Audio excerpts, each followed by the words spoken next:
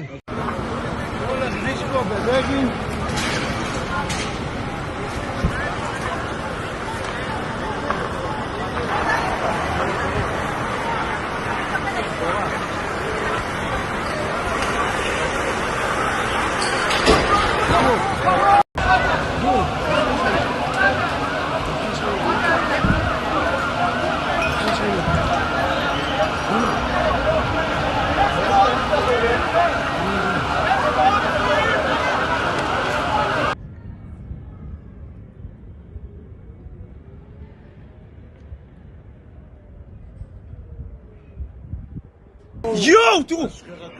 יואו, איזה בום! תראה את עשן שחור!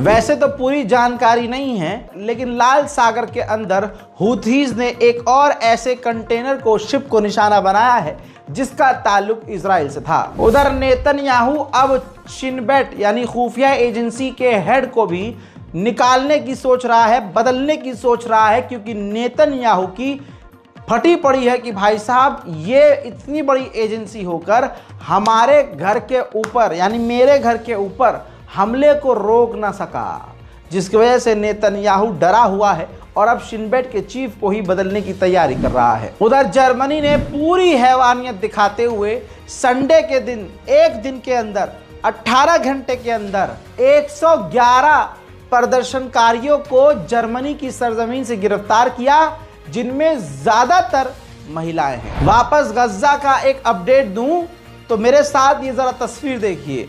Gaza के इलाके का ये खान यूनुस है, जिसमें अंतर्राष्ट्रीय शेल्टर है।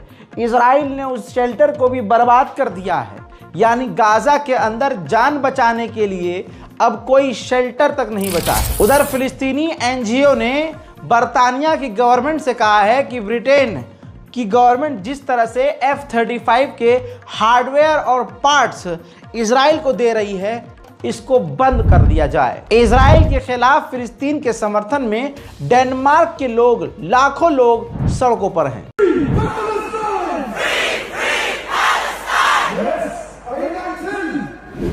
उधर मलेशिया के प्रधानमंत्री ने पूरी दुनिया के मुसलमानों का दिल जीत लिया। उन्होंने बयान दिया कि दुनिया हम पर चाहे जितने मर्जी पाबंदी लगा दे, लेकिन हम फिलिस्तीन को सपोर्ट करते रहेंगे। मेरे दोस्तों, यहूदी एक्टिविस्ट है जिसका ताल्लुक इजराइल से है, वो खुद दुनिया के सामने कैमरे पर बोल रही है कि इजराइल वॉर क्राइम कर रहा है, नरसंहार कर रहा है, मासूमों को मार रहा है। इसी वक्त सीज फायर होना चाहिए। My name is Yahav Erez, and I was born and raised in Israel. The horrifying crimes that the Israeli military has been committing in Gaza, the West Bank, and Lebanon are unjustifiable, yet somehow they seem to be accepted by many decision makers in the international community. This is beyond absurd. It doesn't have anything to do with my safety as a Jewish person. On the contrary, and anyone who claims so is either deceived or deceiving. The Israeli lobby is using me and my people as an excuse to commit genocide with no consequence whatsoever. And this is a disgusting insult to the Jewish people at large. But more importantly, it is morally rotten and downright evil. I call for the international people in power, stop this madness. I speak for myself, but I have many friends who are scared to speak up here in Israel. हजरात मोहतरम, जो बात आपके इस नाचीज भाई ने कही थी, अब वो जापान के टॉप जर्नलिस्ट ने कह दी है। जापान के न्यूज़ चैनल ने उस पर बैठे हुए टॉप जर्नलिस्ट ने कहा कि इजराइल का अमेरिका पर AI पैक और यहूदियों का कब्जा है। इसके अंदर बताया गया कि माइक्रोसॉफ्ट हो, फेसबुक हो और सोशल मीडिया के बड़े प्लेटफॉर्म हो और उनके CEO डायरेक्टर हों, सब के सब यहूदी हैं या इजरायली हैं या फिर इजराइल के समर्थक हैं।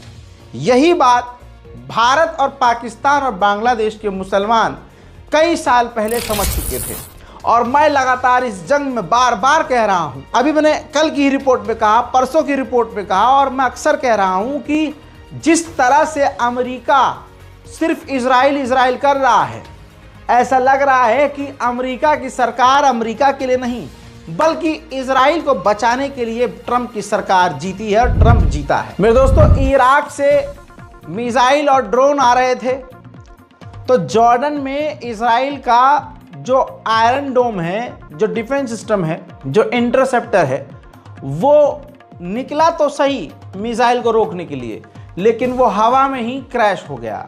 यानी इजराइल के डिफेंस सिस्टम अब दूसरे देशों में भी फेल हो रहे हैं।